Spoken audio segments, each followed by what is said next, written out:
Hi YouTube family. नाम जापक and साधक friends. अक्सर लोगों की भक्ति, पूजा पाठ, मूर्तियों को कैसे रखा है, रिस्पेक्टेड फेथ जिनका जैसे जो है, अरे इनको ये नहीं किया, क्योंकि वो लोग ज़रा चमकाने में ही और चमकाने तक ही रहते हैं। मैं किसी की भक्ति पे उंगली नहीं कर रही, लेकिन मैं उन डिस्ट्रक्टिव माइंडसेट ऑफ सोसाइटी की बात कर रही हूँ जो हर चीज़ में बस चमकाते ही रहते हैं, चमकाते रहते हैं, लेकिन उनका मन साफ नहीं हो पाता। मूर्तियाँ ही चमक जाती है, लेकिन भीतर उनके कुछ प्रकाश नहीं होता।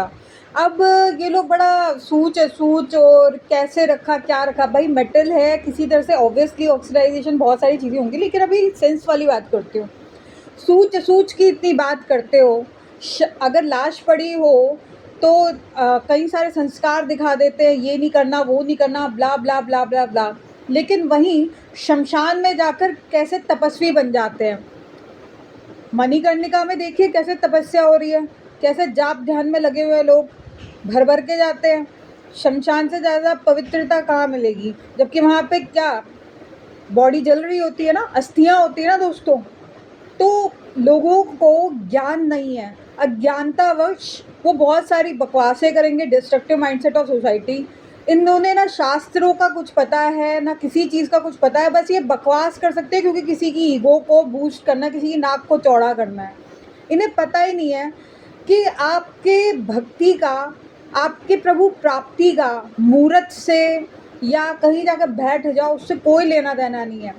आप ज़िंदगी भर बस, अगर वही बात है ना, आप अपने मकान को चमकाए जा रहे हो, अरे हम तो चमके हुए में बैठे हैं। आप कर क्या रहे हैं? ऐसे ही आप मूर्तियों को भी चमकाने लगे। मूर्ति क्यों कह रहे हो, रियली रिस्पेक्टेड, क्योंकि आपने उन्हें जागृत माना ही नहीं। अगर जागृत मानते तो ये बाहरी चमक के हिसाब से नहीं चलते। आपका ध्यान ऐसा होता, ऐसा विश्वास होता कि वही चीज़ धीरे धीरे आपके भीतर जागृत हो जाती, वही मूर्त धीरे धीरे आपके भीतर जागृत हो जाती, गुरु का प्राकट्य होता।